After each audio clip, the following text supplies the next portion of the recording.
If you're the kind of person who checks your phone every time it buzzes on the weekend, this is for you.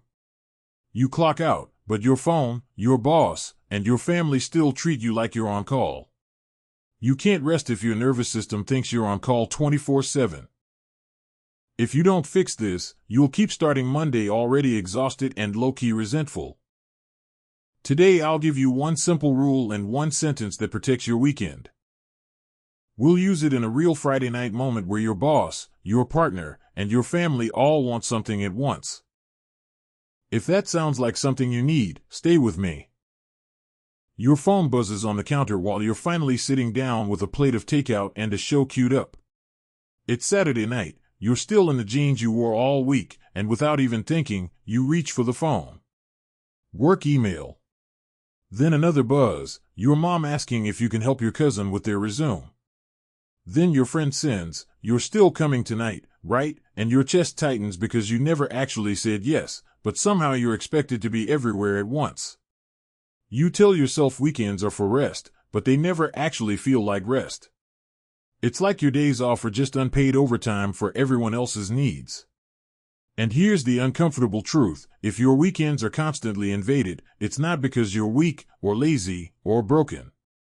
It's because you've been trained to treat your time as something everyone else gets to borrow before you do. You know the pain already.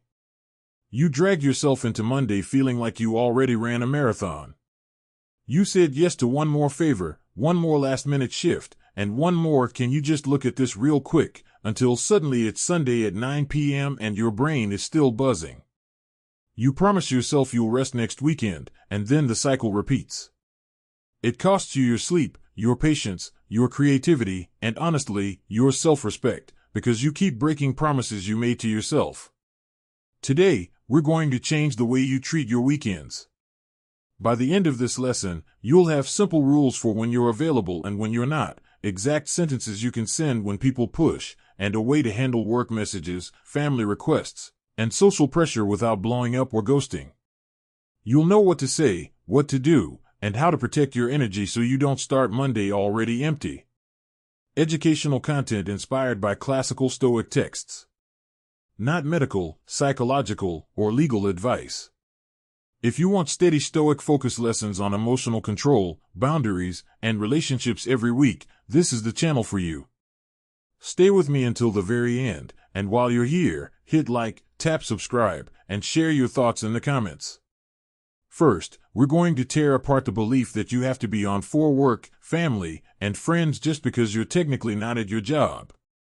Next, we'll build one simple rule that defines when you're reachable on weekends and when you're not.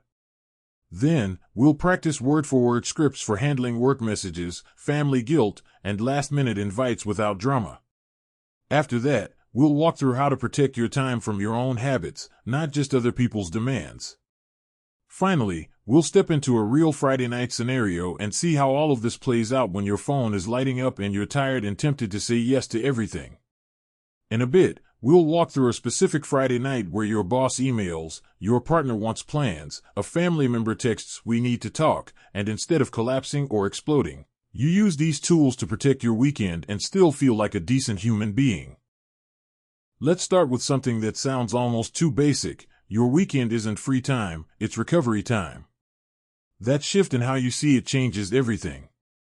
When you treat Saturday and Sunday as a blank canvas for anyone else to write on, they will. But when you see them as your limited recovery window, suddenly the stakes go up. If you don't protect that window, your body and your mind pay the bill all week. Here's the claim: you need a clear definition of when you're off and what off actually means. Not vibes. Not when I feel like it. A real rule. Without that, you'll keep doing what you've been doing, saying it's fine while a low-level resentment builds under the surface, then snapping at someone you actually care about. If you never change this, your weekends will continue to blur into your weekdays, and burnout will feel less like a risk and more like a schedule. When you decide in advance what off looks like, you're not being rigid, you're being kind to your future self. Your brain loves certainty. It loves knowing, on Saturdays until noon, I'm not available.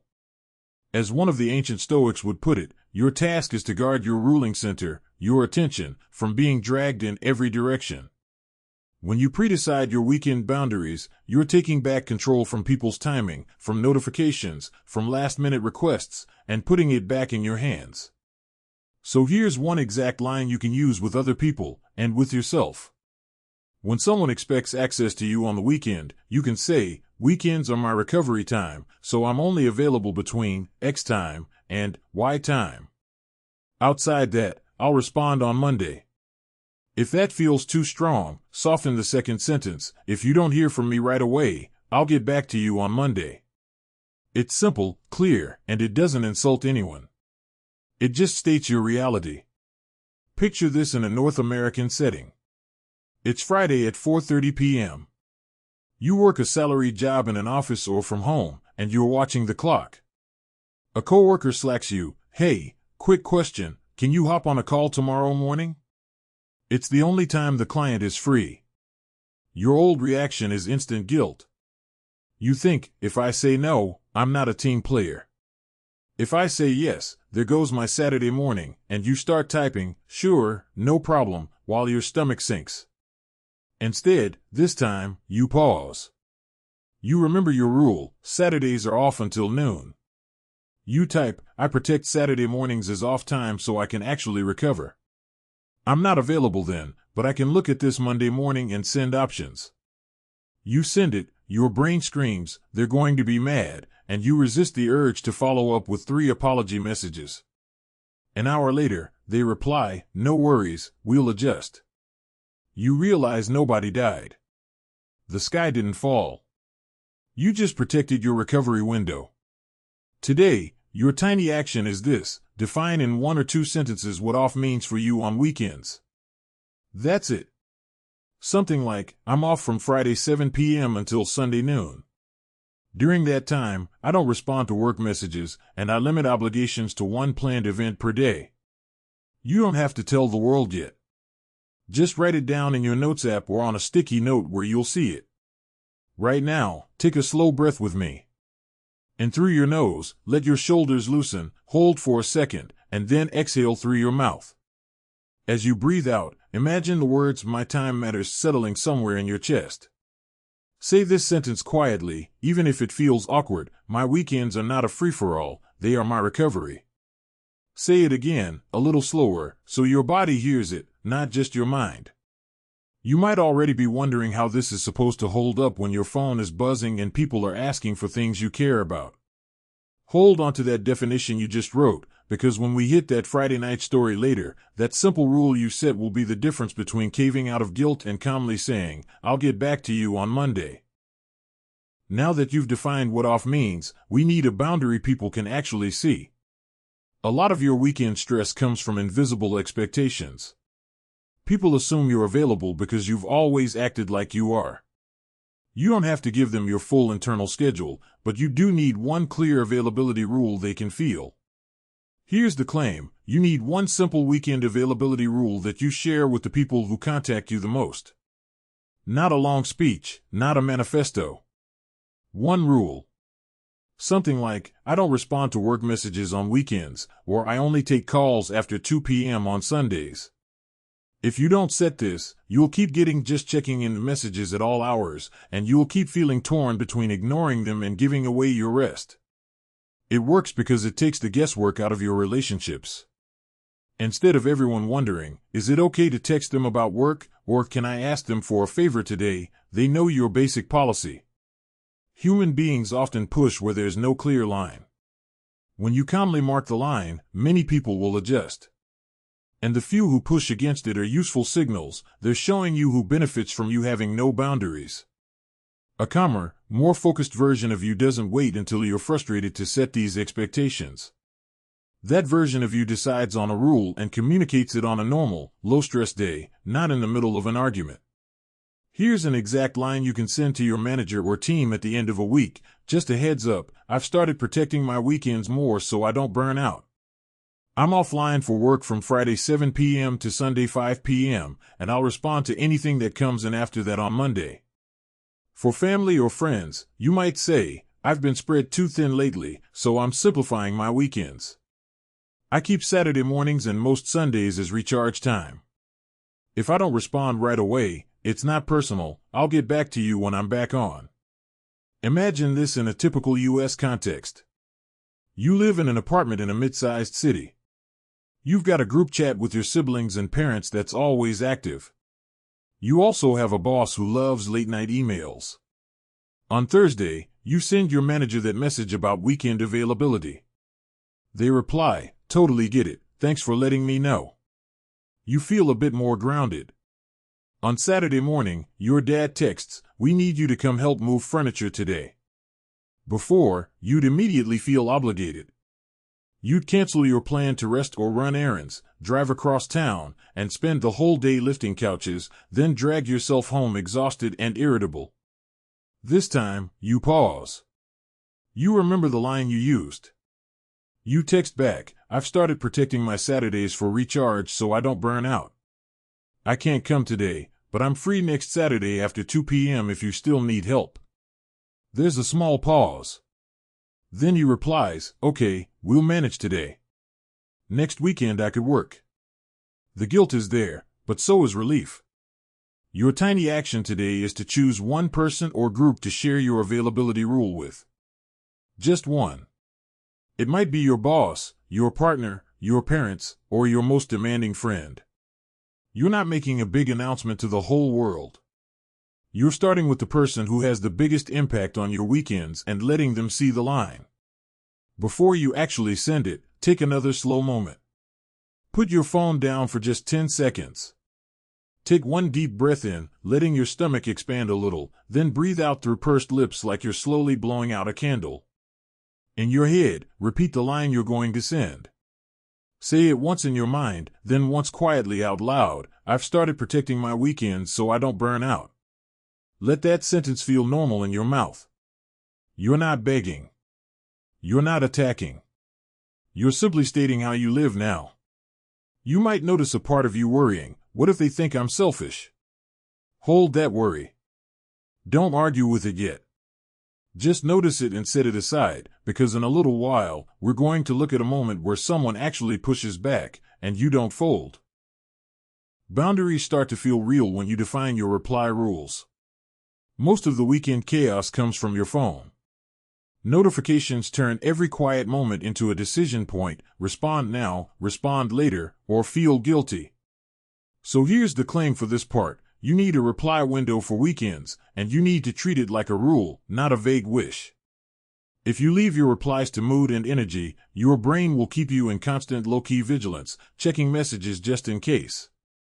That state destroys rest. It's like leaving all your doors open and wondering why you never feel safe. If you never change this, you'll keep interrupting your own downtime to manage other people's urgency, and you'll never really be off. Setting reply windows works because it gives your brain a container. Instead of, "I have to be ready for anything at any time," your mind shifts to, "I respond at 11 a.m. and 5 p.m., and outside that, I'm not available." The Stoic idea here is simple: you focus on what's within your power when you choose to engage, not on what pings you. You're saying, "I decide when my attention opens and closes." Here's a microscript you can use with yourself and others. On weekends, I check messages at time and time. If something comes in outside those windows, I'll see it then. If you need to explain it to someone, you can add, "That helps me actually recharge so I can show up better during the week." Picture this: it's Saturday in a Canadian suburb. You're making pancakes, music playing quietly, and your phone is face down on the counter. You've decided your weekend reply windows are 11 a.m. and 6 p.m. At 9:30 a.m., your phone buzzes 3 times.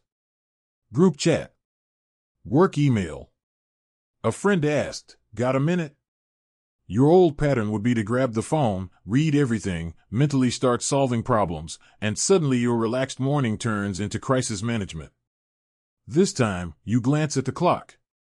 It's not 11 yet. You tell yourself, "I'll check at 11. Your brain protests.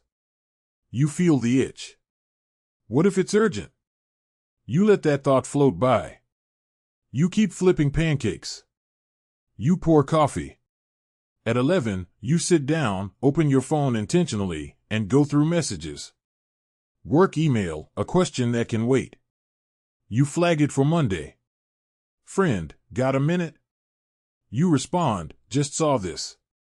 I'm free to chat after 6 or tomorrow afternoon. Group chat, a meme and a story you can respond to casually. Total time, 10 minutes. Then the phone goes back down. Your tiny action today is to pick 1 or 2 weekend reply windows and actually write them somewhere. Not in your head. Right, Saturday and Sunday, I check messages at times. Outside that, my phone stays on Do Not Disturb or face down. If you live with someone, you might mention it so they're not confused when you don't react to every buzz. Now, take a slow practice moment with me. If you can, pick up your phone, unlock it, and then deliberately put it face down or on a surface slightly out of reach. Sit back. Feel how your body reacts. Maybe your hand twitches or you feel silly. Take a breath in through your nose, hold for 2 seconds, and breathe out slowly. In your mind, say, I decide when I respond. Say it again, a little slower. You are training your nervous system to be okay with not reacting instantly. In a little while, when we walk through that Friday night, you're going to see what it looks like to get a difficult text outside your reply window, feel the pull to break your rule, and still keep your promise to yourself without ghosting or blowing up. So far, we've talked about work and messages, but for many people, the hardest pressure on weekends comes from family. Parents, siblings, extended relatives, and even your own household can treat your free time as their automatic resource. The claim here is simple and uncomfortable. If you don't decide which family obligations you can carry on a weekend, your culture or your history will decide for you. If you never adjust this, your weekends will fill up with constant driving, errands, emotional labor, and conflict mediation. You'll start resenting people you love, not because they're evil, but because they're sitting on a structure that was never designed with your well-being in mind. And that resentment leaks out in sarcasm, avoidance, or explosive arguments. This works differently when you step into it with clarity. Instead of I'm either a good son, daughter, partner, or I'm selfish, you move to I am one person with limited time, and I choose where I can genuinely show up. A Stoic way of describing this would be, you're aligning your actions with what's actually in your control, not with everyone's expectations stacked on top of each other.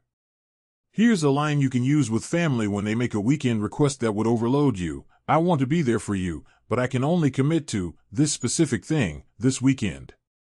If that doesn't work, we'll have to find another time. If guilt shows up hard, you can add, I'm trying to avoid saying yes and then being resentful or exhausted. This way, when I say yes, I mean it. Let's put this in a North American weekend. You live about 45 minutes from your parents. They grew up in a different rhythm, where weekends were for big family gatherings, and they still treat you as if you have unlimited time. It's Sunday morning, and you had planned to rest, do laundry, and meal prep. At 9 a.m., your mom calls, we're having people over at 2, you should come, and can you also stop at the store and pick up a few things? Your old pattern would be automatic compliance. You'd say, okay, sure, hang up, feel the weight, rush your chores, drive, shop, smile through small talk, and drag home at 8 p.m., wondering where your weekend went. Your new pattern is different. You take a slow breath while she's still talking. You say, I'd love to see everyone, but I can't do both the shopping and the visit today. If coming over at 4 without errands works, I can do that. If not, let's plan for next weekend. There's a pause. Maybe she sighs. Maybe she says, you're always so busy.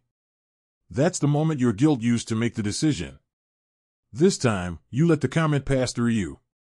You repeat, calmly, those are the options I can do today. You're not arguing about your character. You're stating your capacity.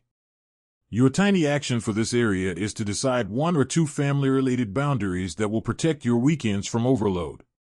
For example, I limit myself to 1 major family event per weekend, or I don't do last-minute multi-hour errands on Sundays.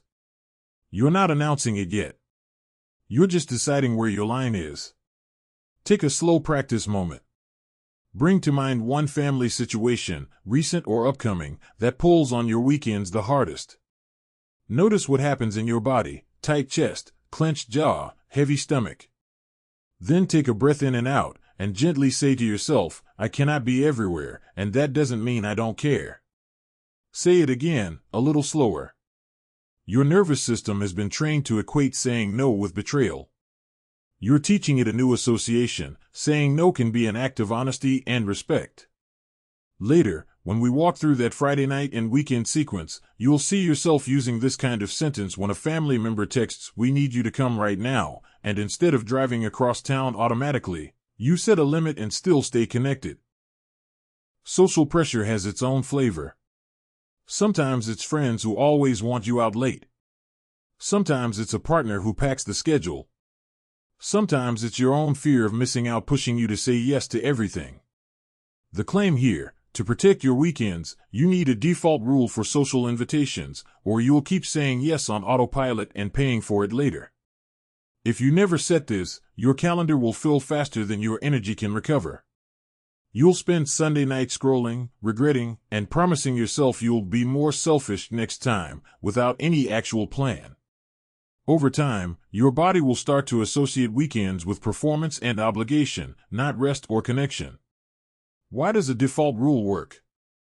Because it takes the emotion out of every single invite. Instead of evaluating each one from scratch, is this worth it? What will they think if I say no? You have a standing policy. Something like, I only do one night out per weekend, or I don't commit to back-to-back events. You're not being rigid, you're acknowledging your limits so you can enjoy what you do say yes to. Here's a microscript you can use when a friend invites you to something that would overload your weekend. That sounds fun, but I've already hit my limit for plans this weekend. I'm keeping the rest of my time open to recharge. Let's find another date.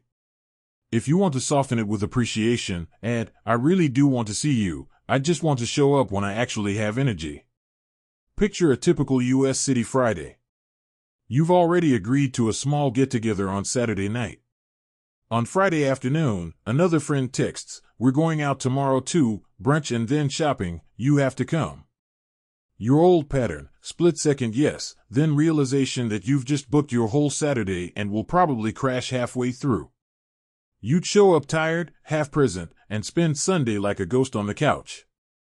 This time, you remember your default, one social event per weekend day, max. You text back, I've already got plans Saturday night and I'm trying not to overload my weekends.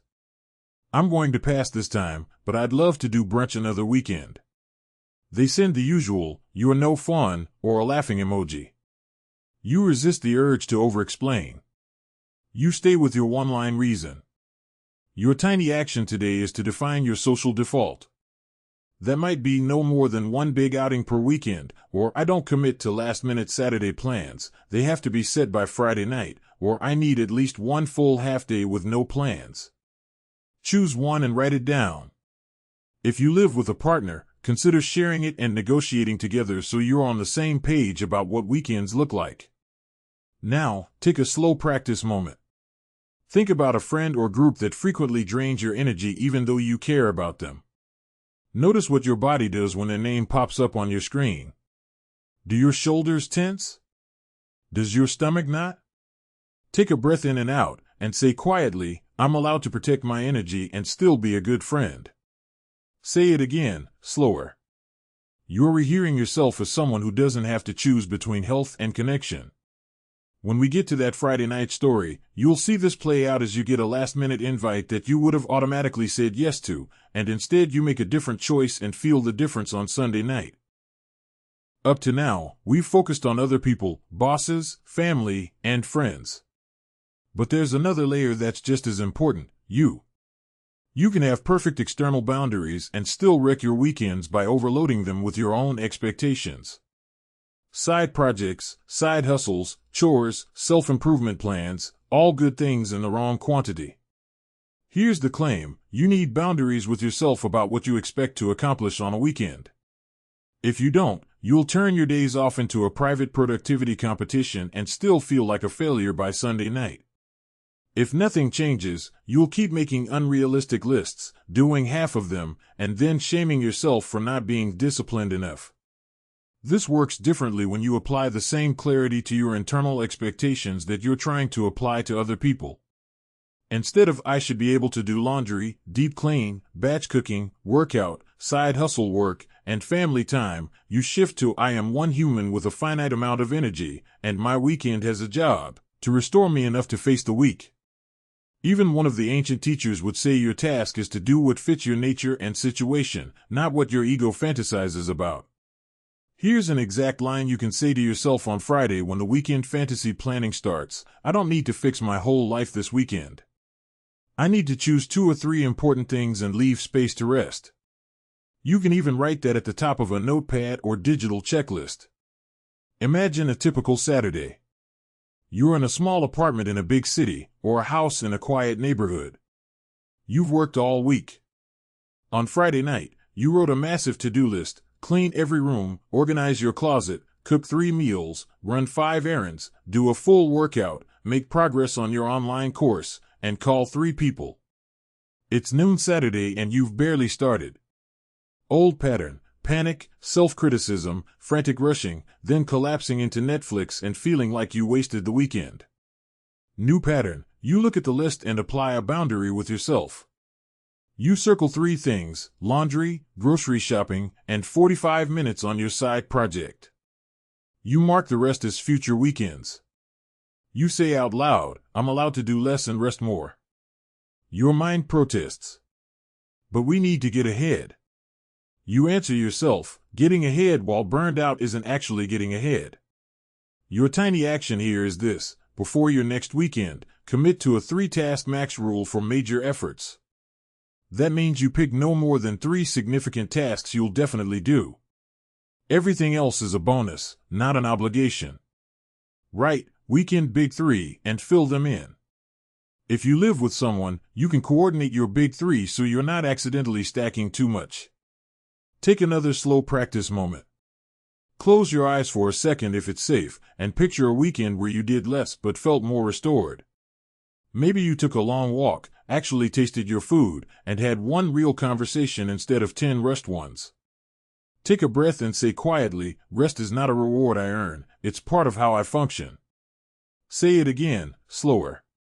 You're telling your nervous system that it doesn't have to sprint through every off day. This inner boundary will show up in our Friday night story too. You'll watch yourself feel the urge to cram your Sunday full of catch-up, and instead you'll pick a smaller, saner plan, and notice how different Monday feels. There's another piece that often gets overlooked when we talk about boundaries: repair.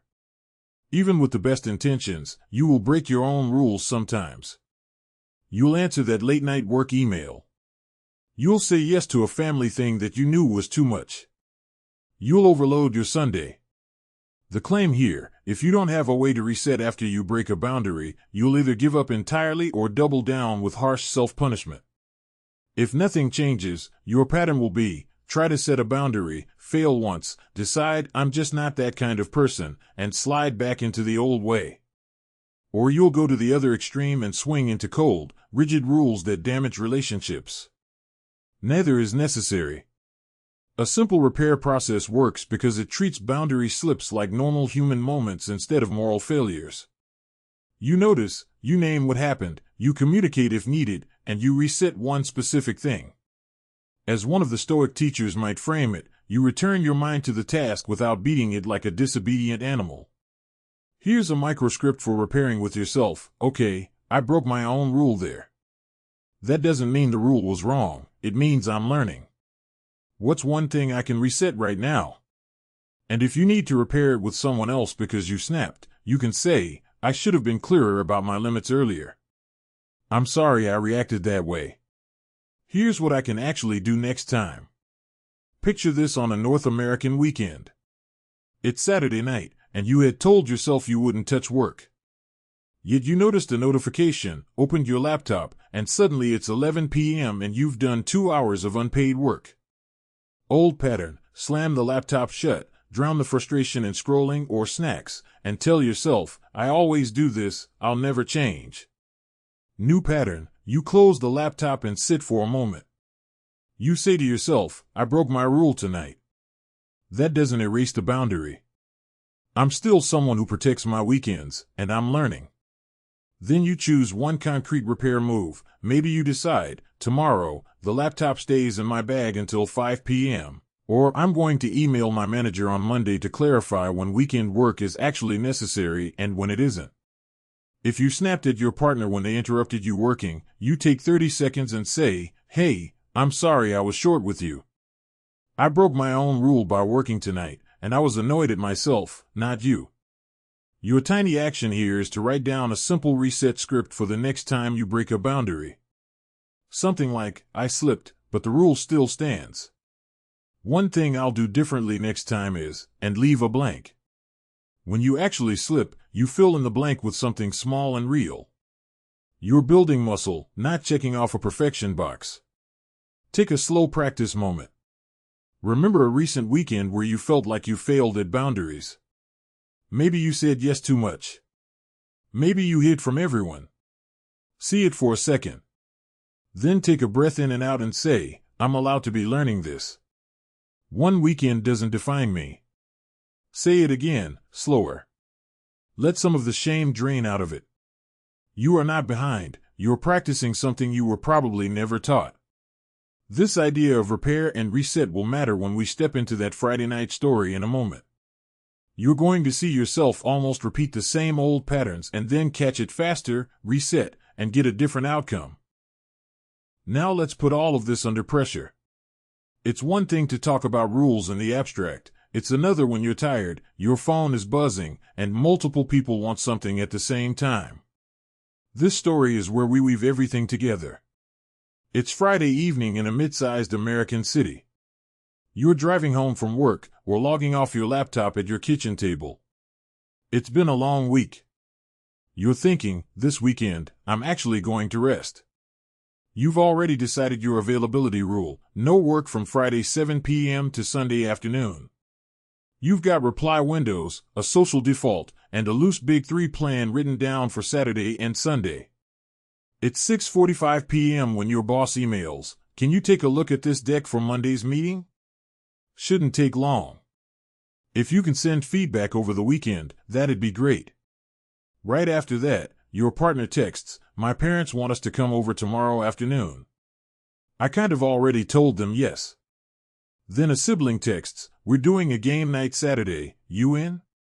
Your phone lights up like a slot machine. This is the point where your old self would have crumpled and just said yes to everything.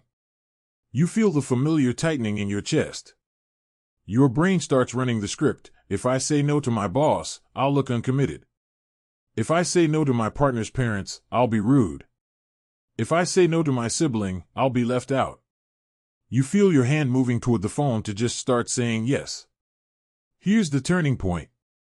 Instead of reacting, you stop. You put the phone down, screen face down, and take one deliberate breath. In through the nose, hold out through the mouth. You say quietly, "I decide when I respond." You glance at the time. It's now a little after 7. You remember, you set your weekend reply windows for 11 a.m. and 5 p.m. on Saturday and Sunday. Right now, you're off.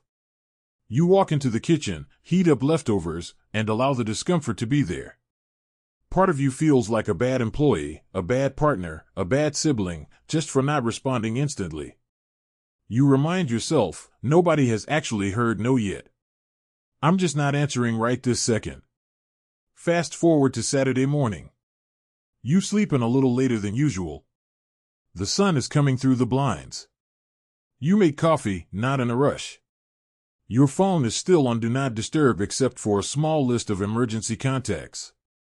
At 11 a.m., you sit down with your phone intentionally. Now you're stepping back into engagement, on your terms. First, the boss's email. Old you would type, "Sure, I'll get it done today." New you use the line you practiced. You reply, "Thanks for sending this over. I've started protecting my weekends to avoid burnout, so I'm offline for work until Sunday evening. I'll review the deck first thing Monday morning and send feedback before noon." You send it. You feel exposed. 10 minutes later, they reply, "Okay, thanks for the heads up." That's it. No lecture. No threat. Just acknowledgement. Next, your partners text about their parents. You take a breath. You care about them, and you don't want to create drama. You also know that your weekend cannot handle being fully booked both days. You text, I'd like to see your parents, but I need part of Saturday to recover. Could we go for just a couple of hours, like 3 to 5 p.m., and keep Sunday open? If that doesn't work, maybe we can do it next weekend instead. You're not refusing the relationship, you're setting a limit on the time. Your partner replies, they were hoping we'd spend most of the day there. You feel the old guilt rising. This is where you usually cave. You pause, feel your shoulders tighten, and remind yourself of the line, I cannot be everywhere, and that doesn't mean I don't care. You text, I get that, and I love that they want us there. I just don't have a full day in me this weekend. I can do a short visit or plan for a longer weekend. There's a delay. Then, okay, we'll do a shorter visit. I'll tell them. The pressure drops. Finally, your siblings' game night invite. You glance at your social default, one event per weekend day, max. You already committed to the parents' house for a couple of hours. You text, game night sounds fun, but I've already hit my planned limit for Saturday. I'm keeping the rest of the time to recharge. Can we schedule one for next month? They send a teasing, you're getting old, and a laughing emoji. You reply with your own emoji and let it go without over-explaining. The rest of Saturday unfolds differently. You do your big three, a grocery run, a load of laundry, and 45 minutes on a side project. You go to the short family visit, and because it's shorter, you're more present and less resentful. You come home with actual energy left. On Sunday, you wake up without that panicked feeling that the whole weekend got away from you. You stick to your reply windows again. Yes, you still feel a little tug when you see a new email or text come in, but it's softer now. You do some light chores, take a walk, watch something you enjoy, and have one meaningful conversation with a friend instead of 5 rushed ones. You still slip. At one point Sunday afternoon, you catch yourself about to open your work email outside your reply window. You open it anyway, see nothing urgent, and feel that flicker of frustration. Instead of spiraling, you use your repair script, okay, I broke my rule there. The rule still stands. For the rest of today, I'm closing my email and focusing on rest. You put the phone down, step away, and take a breath by the window, watching the sky for a minute. That night, when you head to bed, the feeling is different. You're not perfectly rested, life is not a spa, but you're not hollowed out. You can trace exactly why. You defined your off time, you used reply windows, you set limits with family and friends, and you repaired when you slipped. Monday morning, when your alarm goes off, you still don't want to leap out of bed, but you don't feel like someone stole your weekend. You feel like you actually lived it. What we've really been talking about in this whole lesson is the difference between weekends that happen to you and weekends you take responsibility for. It's about moving from reacting to every request, every notification, every guilt trip, into responding in a way that protects your recovery time. Instead of drifting through your off days and ending up scattered and drained, you choose where your attention and energy go so you can start your week with at least some strength in the tank. We began by naming the pain. Your days off don't feel like rest because everyone still needs something from you, and you haven't had clear boundaries to protect your time. Then we looked at that first big shift, treating your weekend as recovery time, not just free space for other people's needs. After that, you built one simple availability rule you can share with the people who contact you the most, so they're not operating on old assumptions. Next, you created reply windows for your phone, so your attention isn't on call 24/7. We talked about setting limits with family, so love doesn't automatically equal unlimited access to your time. Then we moved into social pressure, creating default rules for invites so you don't keep saying yes by reflex and crashing later. You also set boundaries with yourself about how much you try to cram into one weekend, shifting from perfectionist lists to a realistic big three. Finally, we walked through that Friday night and weekend story where all these tools came together in real time. You paused, used your scripts, held your lines, and repaired when you slipped, ending the weekend more grounded instead of destroyed. Now it's time to make this concrete. First, decide, today, what off means for you on weekends. 1 or 2 sentences, written down where you can see them. For example, I'm off for work from Friday 7 p.m. to Sunday 3 p.m., and I only take one major social or family event per day. That becomes the anchor every other decision hangs from. Second, choose one person or group and share your new availability rule. It might be your manager, your partner, your parents, or your most demanding friend. Use one of the lines we practiced, keep it calm, and send it on a low-drama day. The goal isn't to convince them you're right, it's to let them know how you're living now. Third, set and test one weekend reply window plan. Decide when you'll check messages on Saturday and Sunday, maybe once in the late morning and once in the early evening, and actually stick to it for one weekend. Put your phone on Do Not Disturb outside those times.